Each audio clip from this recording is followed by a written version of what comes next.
into the online broadcast network, AFTERBUZZ TV. Over 20 million weekly downloads in over 150 countries, and your #1 source for after-show entertainment.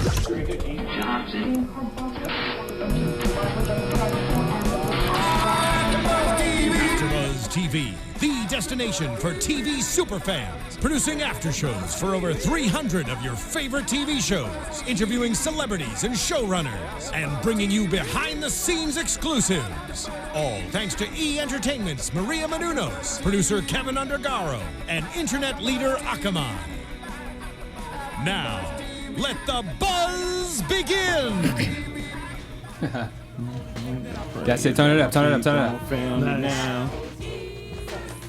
And I don't think there's nothing I can do now to right my wrongs. I want to talk. This video was everything, though, wasn't it? Nice. Hey, what's up, everybody? You're tuned into AfterBuzz TV for Black Jesus Season 2. I am your host, Bamm Ericsen, and I would like to introduce the panel. Hey guys, I'm Janiesha John. What's going on, everybody? It's your boy Jimmy V. Yo, I'm Stephaune Wallace. And in the AfterBuzz building, he plays the character of Jason. Please welcome Mr. Antwon Tanner. What up? What up? Hey, yeah. What up, AfterBuzz? What up? Glad to be back, man. Glad to be back. I see y'all did the whole new thing with the studio. It's nice. Switched it up quick. Thank you. You know, Always upgrade. I ain't mad at that. Absolutely. And so let's get right into it. This is episode 7, Thy Neighbor's Strife. So to get money, Booney decides to shoot a music video. I am going to continuously ask this question until I see better. Why can't these grown-ass men get a real job? Lazy. I don't know, man. Hey, you know what's crazy? You know a lot of dudes like that. I know, right? Yes. That's what's crazy. They, they just like, man, ain't nobody hiring, man. It's just that they don't want to work. Yeah. That's what it is. They want to get rich overnight. They want, I got some homies that with the get rich quick schemes. And see, if I do it like this, then I could bubble. I could be making $300,000 a month. You like, no, that don't work, man. You got to work. Go to work. Get a Good job, man. Yeah. And you have to be consistent.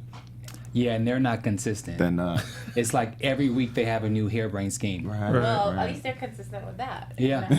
That's true. I like that format this year, though. Yeah. I like do that too. format because the fans last year, they really liked, when we was into different stuff every week. And it was, instead of like you have to watch to keep up with what was happening with the garden.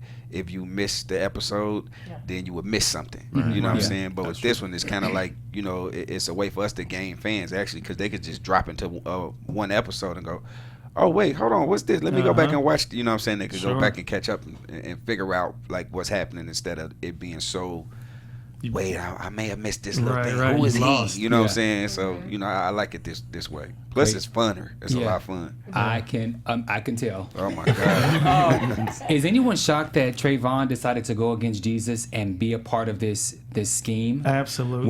When I did first see that, we all saw in his face when Jesus actually speaks with him, you can just tell in his face that Jesus knew you let me down, and it was that at that point he was like, "Yeah, I really messed up here." Yeah, no, he Jesus goes there. He's like, Trayvon, give him the head shake. That's the parental disappointment. Right. Universally, and Trayvon let me down. I mean, he's always the one that's on the straight and narrow, following whatever Jesus says. So. Well, he did get threatened because Booney kind of choked him up. Was like, tell her he's gonna be here. Yeah. But even him being involved in it in the first place, I was like, you doing a video about bitches and hoes with Booney of all people? I think for Trayvon, it was just him. He looked like he's in love with the camera and just like being creative. Yeah, he was so this is his fascinated with that opportunity aspect. To do something, He had that camera in season 1. Remember, he was recording everything. Yeah. He was recording behind the scenes at the garden. Yep. I hope this comes back to bite Trayvon in the ass. Yeah. Damn. I actually thought that was going to be a part of sort of the life lesson of this one. I thought it was going to be, it kind of had that, when you tell one lie, it leads to another. That whole song from back in the day. I thought it just kept piling up on him. He started off with that lie about Jesus coming, and I figured it was going to get worse and worse and then just explode. But it didn't go that way. So We'll see. Maybe it comes back around. And so now the music video, the shoot, and I thought one of the funniest things, you always drop one-liners. You said, wait, do y'all got bitches for the video? Right. I mean, it was so simple, but it was like, How we gonna have a video called "Sad Bitches with No Bitches"? That's True crazy. statement. That's right. right. And so then Maggie decides to do it, to bring her friends, the bitches. Yeah. Contingent upon that Black Jesus shows up. Yeah. So now we get to the video shoot and everything is going okay until that goddamn Shalinka shows up. I love Shalinka. Yeah. I love Shalinka character. I like her character. I Love her like character. I like her. I like her acting, but Shalinka, the character, I can't stand Shalinka. Yeah. Like if my baby mom was like that, I would kill myself. I would go crazy. Oh my God, I cannot stand Shalinka. But I'm sorry. She's go ahead. perfect for Booney, though.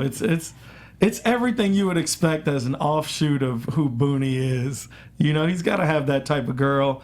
She ain't gonna be, fly and cool and go with the flow. She got to interrupt everything. Everything. I mean, she literally drives into the set, and then demands to be in the video, and then wants to direct the video. Right. That's right. Then she wants to be the lead. Wait, she don't want to be the side bitch. She wants to be the main bitch. The main bitch. That's right. It's my baby daddy. I'm the main bitch. I mean, think about how realistic that is, though. Oh my gosh, it's very. I have no idea about it, so I can't say anything. Just be glad. Anything All right. Booney's involved in makes everybody, the whole crew, look like teenagers. Y'all Yep. always like giddy and giggly, and this is what we was doing. Shalinka, we was so it gets real like middle school. They cut some of that stuff because if you'd have saw some of the stuff that we actually shot, that they edited, oh my God, it was so funny. It was like, But I can imagine between Corey, I forgot the lady who plays Shalinka, who's also a comedian, Dominique. as well as you. I can't. How long did it take you guys to shoot that part? man, we didn't care. They went over and over and over. That's why I said it was so funny because, okay, you see Jason, it's so over the top because I got cocaine in one hand, I got weed in the other hand, I got a gun, and I got money. You know what I'm saying? So she like, Jason, what the hell you doing out here with cocaine? Don't nobody sell drugs like that. You need to go in the basement. You know what I'm saying? Like, it's just her delivery on how she like basically checking us. Like, she's the one, how you just said, like, why can't they get a job? She's the one who actually checks you and doing that because she know what it is. You know what I'm saying? So I just wish they would have kept some of the other stuff that they shot because it was so much funny. Oh my God. I hope there's just an outtake really quickly. Can you guys hear me and Janiesha? Can you hear me? I don't think anyone can hear me. Hello, Yours hello? is off. Mic is off. Yeah, yours is off. Okay, you guys can hear me? Yes, I can. Okay. So we'll work on that and we'll keep going. Black Jesus arrives. That's and right. you can tell what I really like about with this season is the fact that with the different episodes, it's not one long story. You really get to see the separation between Black Jesus and his disciples. He's not pleased with his disciples. Right. He's not pleased, and you're starting to, like, Black Jesus is slowly but surely starting to get pissed off at these disciples because they are not acting right. And I'm just wondering if there's something, if there's going to be like an explosion. I'm not going to ask because I'm not trying to get you in trouble, but I feel something, dude. I don't know. Building up? Yeah, I feel something building up. I feel like a breaking point because... Yeah. Well, I feel like it's kind of true to form. Jesus had moments where he was like, couldn't you watch with me for 1 hour? Couldn't y'all just watch and pray? He was always having these kind of letdowns with the disciples around him. So I feel like it's just true. It's true to form. I don't know if there's going to be an explosion. I just think that's what it is. I agree. I totally agree with you. Yeah. Mic check. Yeah, Oh, now you go. All right. They ain't want y'all on the show. Right. I do like the message about how Black Jesus told the side bitches and the side bitches, front bitches, main Right. bitches, how he told them, get some self-respect. Self-respect. So I like the message and all that. What did you guys think of the actual music video? If I'm being honest, Be honest. Everybody, go ahead, share. Just go ahead, Stephaune. it was okay. So it was hilarious. That's it. If you're trying to take it serious, you got the wrong video. You're watching the wrong video. It was hilarious. The way they put together. I mean, you got Maggie on the top level with like an AK-47. Who is she killing? They're protecting she was protecting the sides that was protecting and the baby mama was just killing everyone. It was a straight confusion. And Shanika was like, "Bitch, I wish you fall off the roof." If you want to make I don't like you. No, she said, "I'm just trying to be nice. If you're trying to be nice, fall your ass off that balcony." Mm-hmm. It's insanity. Mm-hmm. It's a little bit of chaos, but it's like organized chaos in this. They was twerking on the side of the car for no reason. For no reason, it wasn't nothing.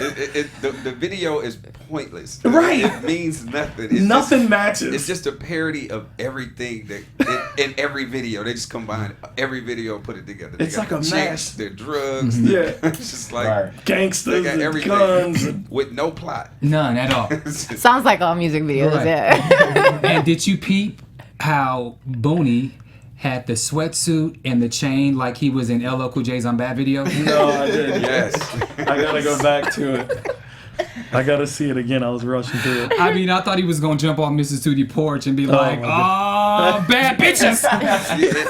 It had nothing to do with nothing. Like, what does side bitches have to do with drugs, money, and guns, and a shootout? It was just like, when I read it, I said, I can't wait to do this episode. Because you knew it was going to be just It's so pointless, but I knew it was going to be funny. Real quick before we get into the other storyline, what's going on with Jason and Diane? Yeah. Oh, I don't know if I could tell you. Well, see, I know what it is Jesus is basically saying that God is teaching us a lesson. Mm-hmm. He not letting stuff in my life happen right and not letting stuff in her life happen right, because she went out on the little blind date and stuff like that. And nothing's happening right for both of us because we're apart. So he keep telling us that your message is God wants y'all to be together. Right. God wants y'all to be together. So I'm like, man, I know God can't hate me this bad. He got me doing this. I'm doing this. I'm doing that. And why am I doing this?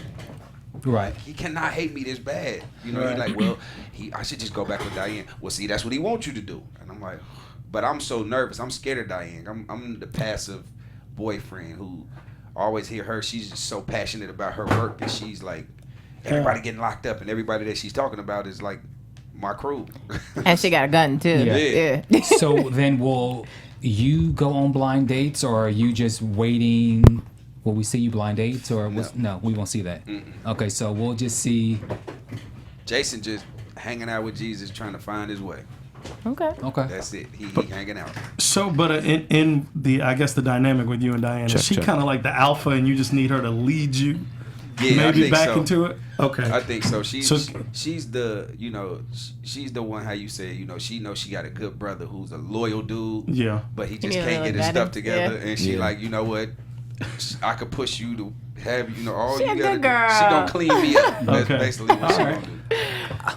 You gotta clean. That's a good way to put it. I have to just be messy just for quick. In the intro, when they're doing the cast credits, there's a clip of you in the bed and Diane coming out of the bed like she's pissed. Is that shot for the sake of the intro, or is that something that we're gonna see later on? That's a scene. All right. Okay. That was actually a good scene too. See, I have all my dialogue when I have Diane. You know what I'm saying? Yeah. When me and Diane is together, I talk a whole lot. Yeah. But when I'm with the fellas, I just kind of like, I'm the more sane one. Yeah. The one that's kind of more level-headed, that kind of know we shouldn't be doing this. Right. I don't think they really have a clue that we should be doing this. So it's kind of when I say my one-liners, it's like, hey, man, look, I think we should, I'm the voice of reason. Because, I mean, as far as the characters is concerned, you can't have everybody up here on the same plateau. It has to be levels. Yeah. Like somebody's here, like Booney's right here, Fish is over the top, and you know what I'm saying, and Maggie's like in between, and then you got Jason that's right here that's like, hey, be cool, and then Trayvon is on the other side. You know what I'm saying? So it's like, it's a good dynamic with everybody, because with Vic and Lloyd, you still, they both over the top, but you know what I'm saying, but you still gotta have that sensible voice. Yeah. Oh no! I was just he did just mention Fish. We did not see him this episode. Was he shooting another movie? No, they just had they planned it that everybody had a certain amount of episodes to do this season. Gotcha. Okay. And so they was giving everybody their particular like this episode might be about this, like the Right, next right. episode is about Lloyd, and you know what I'm saying. And, Gotcha. And, So he had a bye week. yeah, exactly. Pretty much. Speaking of Vic and Lloyd, so Well, yes, okay. Lloyd's wife comes back, She want that old thing back. Okay. Bernadette, which is actually ironically that's her real name, Bernadette. Oh, really? Real life Oh, Bernadette. Thelma from Good Times. Yeah, Yeah. Okay, I didn't know she's that. still Yeah, fine. yeah. She's still fine. And I didn't know so that. she finds Lloyd by Jesus. She wants him back. She wants him back. Does she even love Lloyd? What do you guys think about that? I don't. The plot thick. She said that I want you back. First of all, she kissed him in the mouth. She patted the dirt on his back, and you saw, the dust. So she wants him back. She says that he's gotten his life back together. I'm not sure what that means, but does she love? I think she has an ulterior motive. I don't know what I think yet. so too. Yeah. It's something in the water. Yeah. It's something in the water. I felt like that, but I was like, but what could it be? I mean, what did she see that made her feel like saying Lloyd's life is together? Yeah, Because he was in an apartment? You see what Vic? She just the asked way for a Vic homeless looked man. I was like, what? This guy here? Right? You mean the homeless man that stay in my house? Smells? I love that Vic introduced himself as Victor Hargrove. That was one of my favorite. He got the full name on I there. was like, yes, I'm Victor Hargrove. I was like, dude, Charlie Murphy, love him. I thought it was real interesting how when they got Lloyd's side of the story, he said he started drinking because of that breakup there. And Yeah, the insecurity. Yeah. we see where he's at now. So maybe she was the root of everything.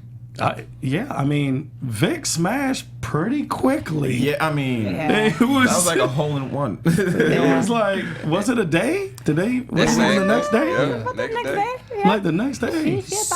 So question is Lloyd to blame for Vic smashing his wife because he chose to run away, or should he handle the situation himself? I think Vic thought that they were over because Lloyd was like, no, I don't want her and all this stuff. And then she says ex-wife. Yeah. So that's a little misleading. So you think that, with that being said, do you think Vic had free reign to smash? No, that's your homie's girl. You don't do that.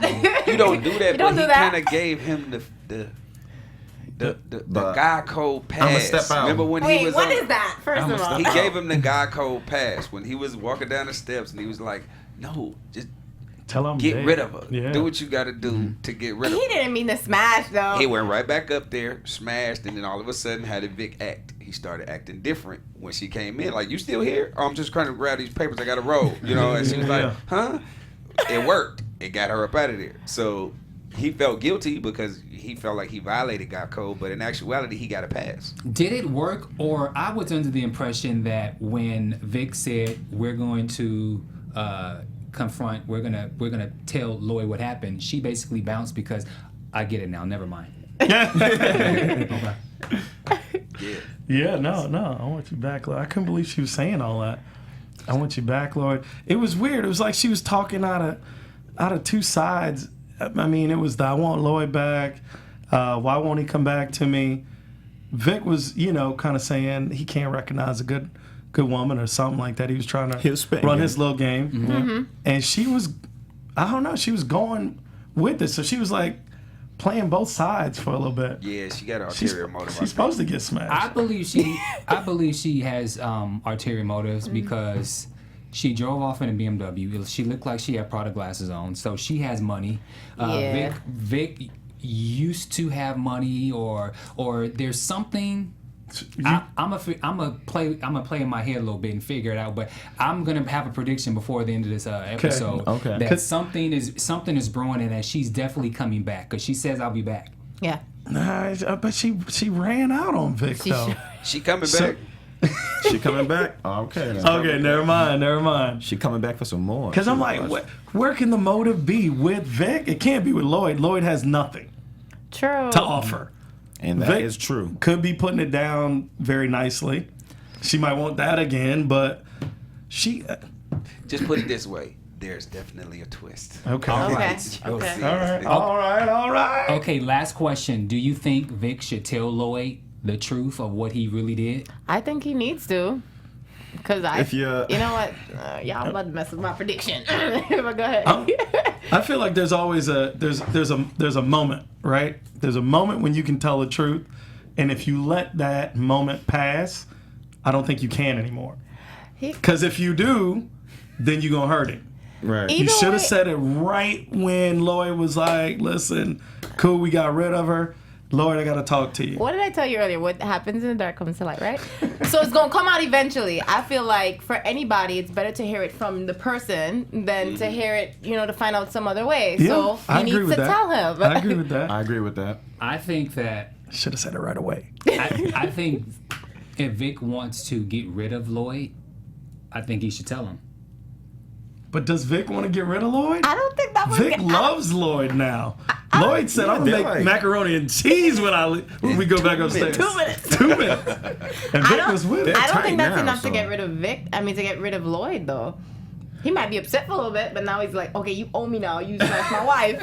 I'm going to be on your couch for the rest of the year, whatever. But, yeah, I don't think that's going to get rid of Lloyd. My thing is, we all saw that Lloyd really wanted nothing to do with her. He just wanted her gone. So if he tells her this is what went down, I think he'll be hurt at first, but then he's like, all right, she's off of my hands now, so I'm good.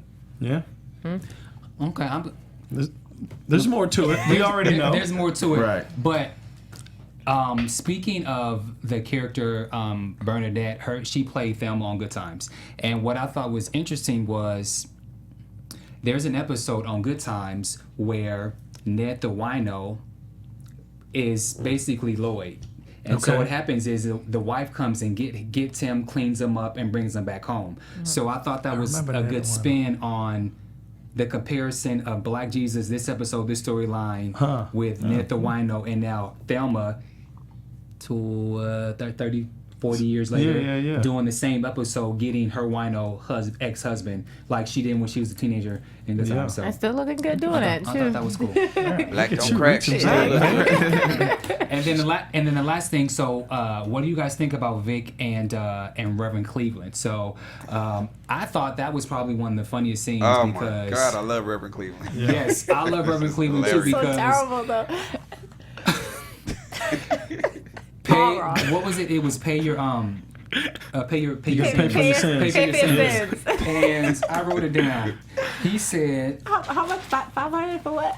he says, I love his face. this is vulgar. $250 for head.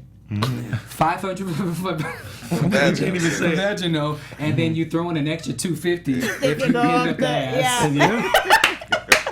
yeah. And if that just so happens, extra 250. You know, It was hilarious what he said. Well, I did something. He's like, nigga, I thought you was about to say you killed somebody. I was gonna fight police. He's like, all you did was kiss some pussy.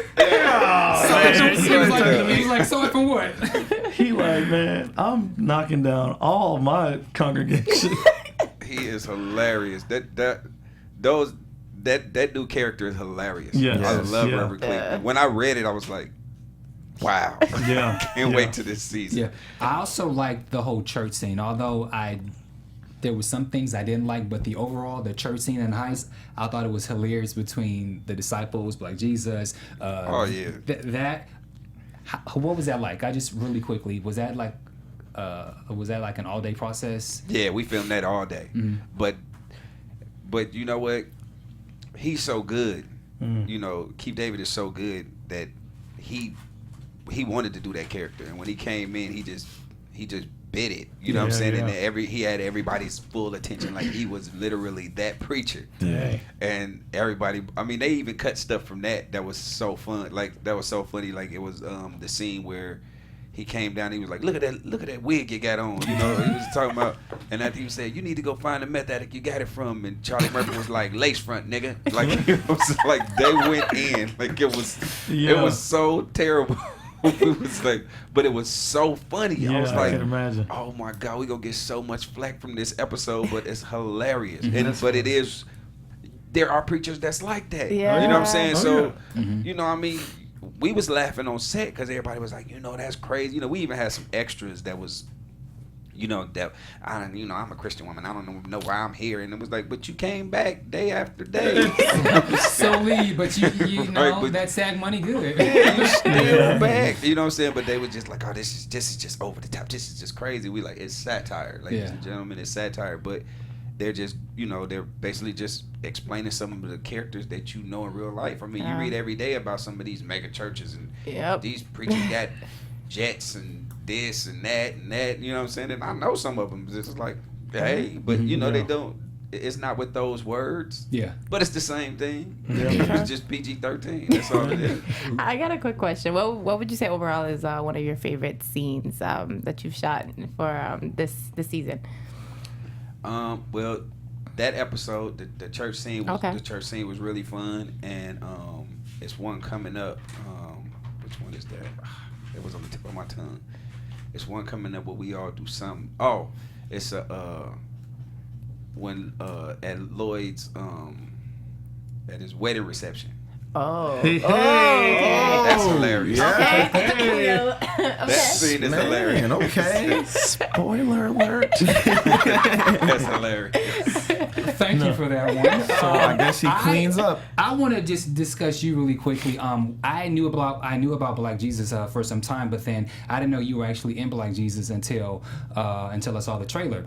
And one of the things when I saw the trailer and when I saw you, I said, well, damn, he finally looks over 21 because you've been playing a high school kid for like 20 years. For a while. Long time. 93, I believe you were in The Client, you were in Sunset Park, and then you were mid-90s Moesha. Then you did Coach Carter in 2005. Coach, I was Never on top of the bottom of that. Yeah. Go ahead. But I was on One Tree Hill for 9 years. I was getting to that too. I remember that. That black don't crack. I mean, black don't crack, but do you get typecast a lot of always playing the young kid, or do you get tired of that? Not necessarily. I mean, because I think I might have more longevity than a lot of them, because they actually typecast if they look over 40, because that's all they could do. Yeah. You know what I'm saying? If I'm able to still, get away with it, that means I still got a little bit, God willing, I got a little bit longer time than they do. You know what I'm saying? But it's disappointing sometimes, like when you go out for certain roles and you really want, like, you know what I'm saying, some of those those medical shows, Miami Medical, Chicago Med, like any of those, I try to go out, for the doctor, and I know I get a performance, but you don't get it because they were like, oh, he just looks so young. It's like Dougie Hauser. I don't know. You know what I'm saying? So it's like, but he's so good. Maybe we could bring him on it, and the show is good. You like the show is gonna last, it'll pay you. It's one of those shows that keep on giving. It'll be on for years. But in all honesty, I wanted to do Black Jesus because had nothing to do with the money. You know what I'm saying? Initially, because everybody was like, well, it's not gonna pay like the other shows. You listen to your agents and managers, and everybody will tell you that.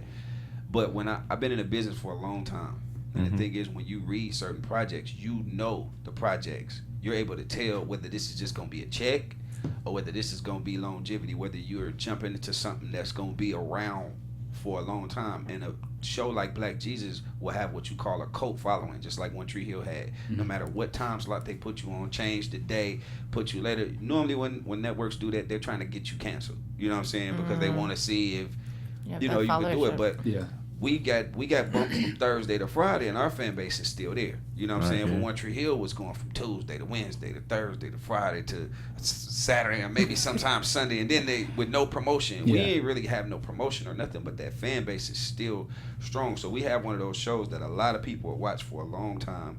It's groundbreaking. It's new. The controversy blew it up from the very beginning. Sure did. Exactly. And it's one of those shows, and when you go back and you look at the chemistry of everybody.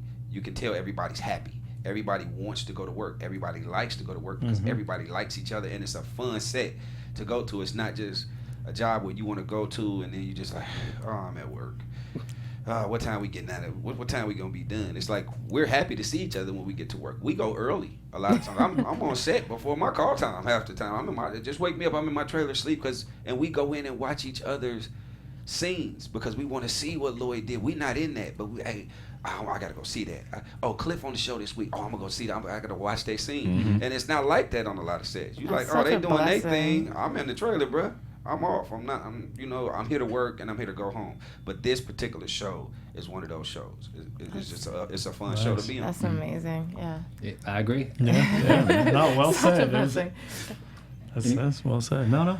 So let's talk about some other projects that you have. You have a film on Netflix called Crew. Tell us about that. Crew is produced by my boy, directed by my friend Alton Glass, my boy Courtney Triggs, and all of them. You know, they gave my first producer credit on it. I was so happy to do that. You know what I'm saying? They sat in my living room and we all got it out when they got the cast and everything. So that movie's actually really, really good. You know what I'm saying? It's really good. I went and got some of my close friends. I went and got Keith Robertson and Richard T. Jones. They went and got Sammy and a few other cats. You know what I'm saying? The to come singer? in and do it. Yeah. Okay. And when I read it, I was like, hey, I could see Keith doing this. They was like, well, Twan, we kind of offering you the movie. You know what I'm saying? But give us some names and some other people. I said, no, listen, it's not about. I'm an actor. I think I'll do Eric. Let me do E.T. I got the perfect person for this. You know what I'm saying? And sure enough, full circle, it came. But the movie's great, man. I mean, it's a good message. It doesn't put everybody in a bad light. It's one of those movies where everybody always talk about the stereotypes that it gives black men, and they see us in a light where we only gangsters and we only this, or we only robbers or drug dealers. And none of our characters are that. They're all professional men. They all have kids. They all have problems. They all, but they're in a different light. You know what I'm saying? But they still go through the same struggles as everybody else. But it's a good, positive, outcome in the message that it delivers. And it's about friends and stuff that happens within friends. But overall, it's a really good movie. We won a lot of awards for it. I want to interject right there because they actually, one of the writers, Oliver Otley, he's from the Virgin Islands. And so they actually premiered it before it aired on BET. They premiered it in the Virgin Islands. So we got to see it in the theaters. And when I mean the response in the theaters, people were crying. Yeah. Wow. And it was such a powerful film. So, I know Greg Clarity. So I told him, I saw the movie and tuned in when it got on BET, told everybody about it. It's an amazing film, so kudos to you guys on that. It's on Netflix now. Yeah. I'm happy. Everybody been hitting me up on all my social media. Man, that's a really good movie, man. You guys did a good job. So that's what's up, I'm man. pumped Congrats about on Crew. that. Tell us about Fade Away. Fade Away is a movie. It's got so many people in that movie. I don't even know where to start. Damon, Emilio, Rivera. It's oh my God, yeah, so many people in that movie. But Antwon Smith directed it, and Omar Gooden's in the movie.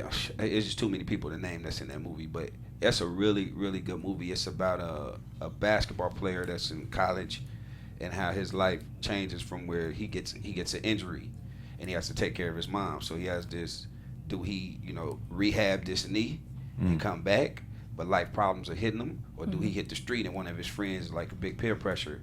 And it's a true story. Based on a true story. The guy who produced the movie is his story. Him and his friend, he had got hurt and started selling drugs, but he knew when to get out. His friend was like, man, we balling, we got so much money, man, we gonna flip it and do this. And he was like, man, I'm out. When he got out, his friend got killed right after that. You know what I'm saying? On the last big hoorah that they were supposed to do, but he got out. So it's kind of a tribute to him. But that's a really good one too. I don't know when it's coming out. Last I heard they were shopping it. Okay. And it was with different people. I heard Master P had something to do with it over at some network that either New Line or something like that. He had to deal with them, but they haven't given us an actual release date. They just said sometimes next year. Okay, and you are a very busy man because you also have Checkmate with Danny Glover and Sean Austin. Yep, and that's a good one. When's that come out? That just came out on DVD Okay. about 2 weeks ago, actually. Gotcha. That's a pretty good movie too. Directed by one of my good friends. So I'm like. That is Tim Woodward Jr. He directed it, but they have a really big deal with. It's a lot of overseas stuff that they do. Oh, overseas money. Yeah, it's a lot of overseas stuff. So they deal with those kind of.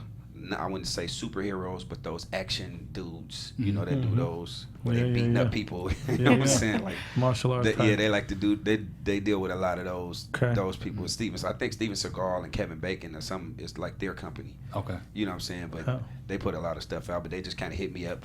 Tim was my friend and director, and he hit me up like, I got the perfect character for you, and I wanted to do it because it's something totally different than what I've always done. I'm always the nice, funny guy, cool. You know what I'm saying? Yeah. Jock, whatever. But this character, I'm evil.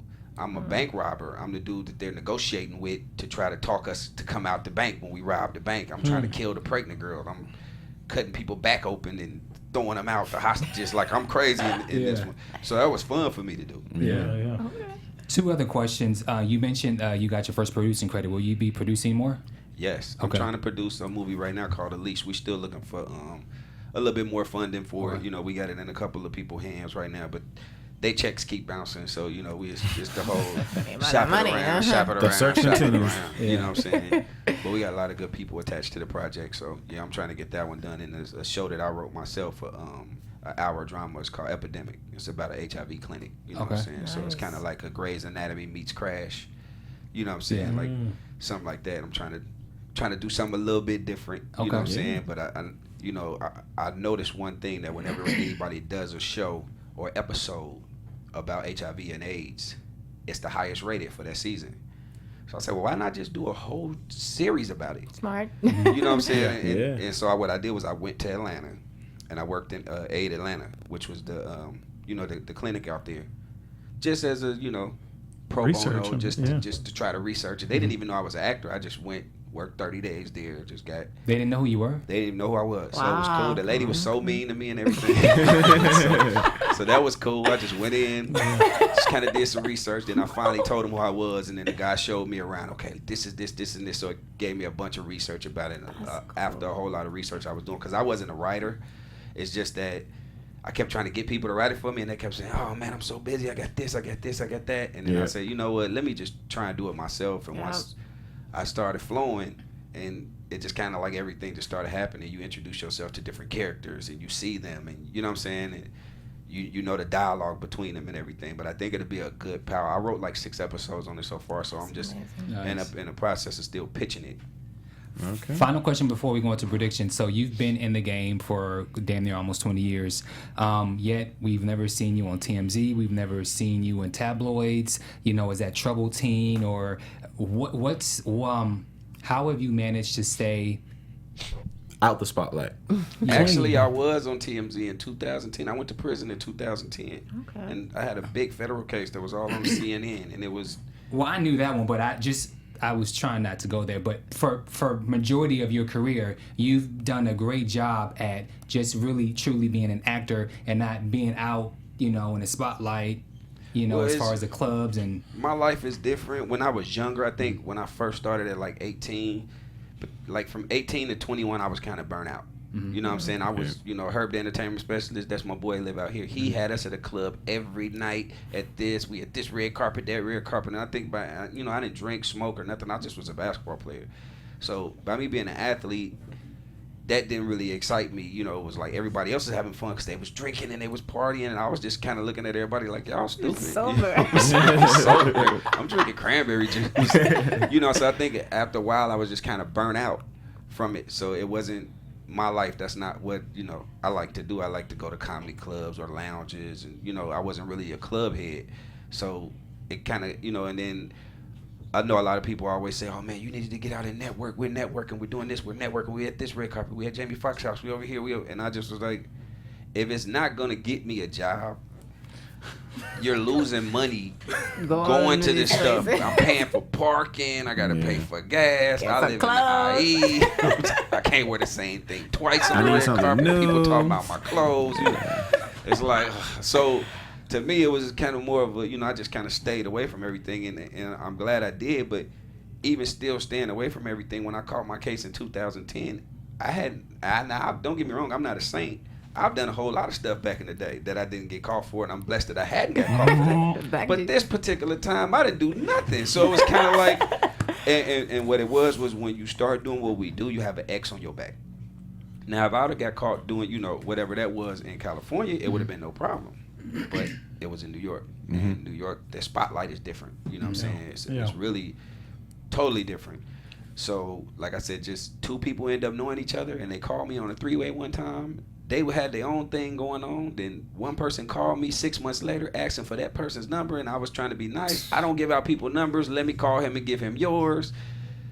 I did that. Next thing I know, I'm getting talked to, that I'm in the middle and I'm the connection, and I had no idea what the hell they did. And then what they did was they pulled something up on me back when I was 17 years old. Okay.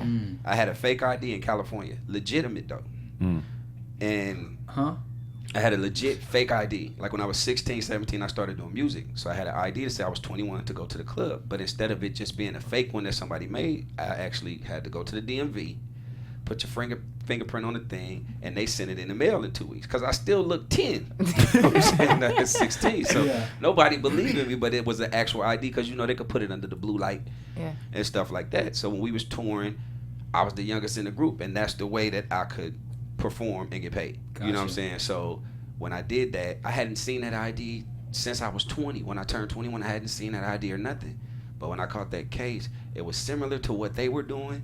They was doing some whole Social Security stuff that they had going on, and then they happened to pull up that ID. And what 2 forms of ID do you need to get a state ID?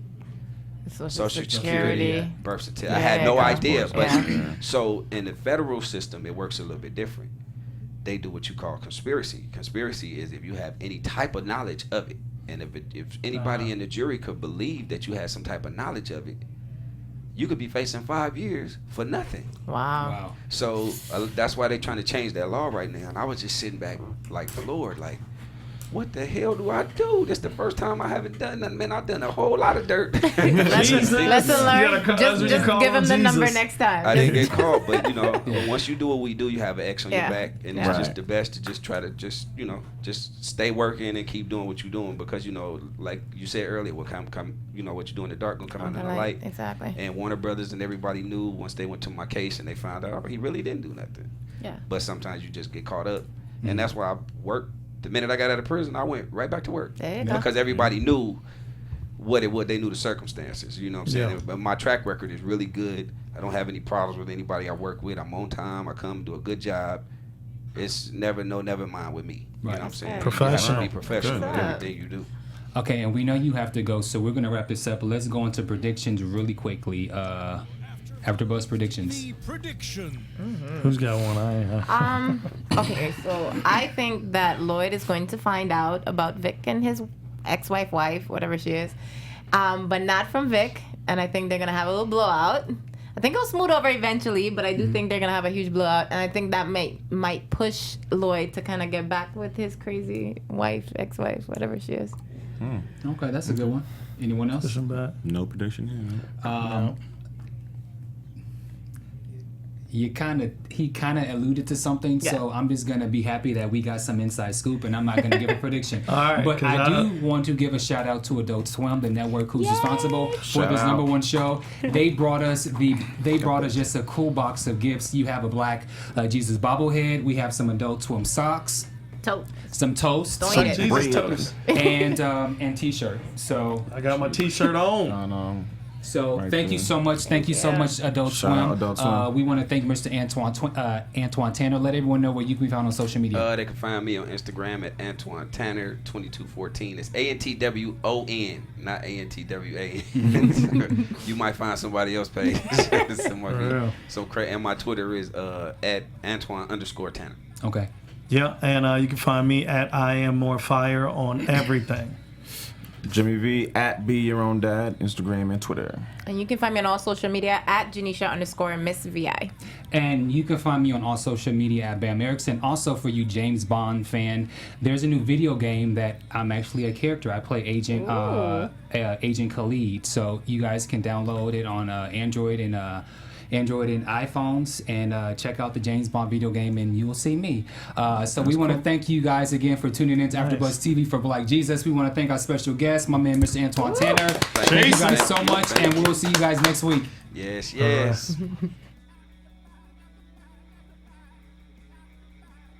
From executive producers Maria Menounos, Kevin Undergaro, Phil Svitek, and the entire AfterBuzz TV staff, we would like to thank you for listening to the AfterBuzz TV network. To watch or listen to other after shows and post comments or questions, be sure to visit AfterBuzzTV.com. I'm Sir Richard Wentworth, and this has been a presentation of AfterBuzz TV.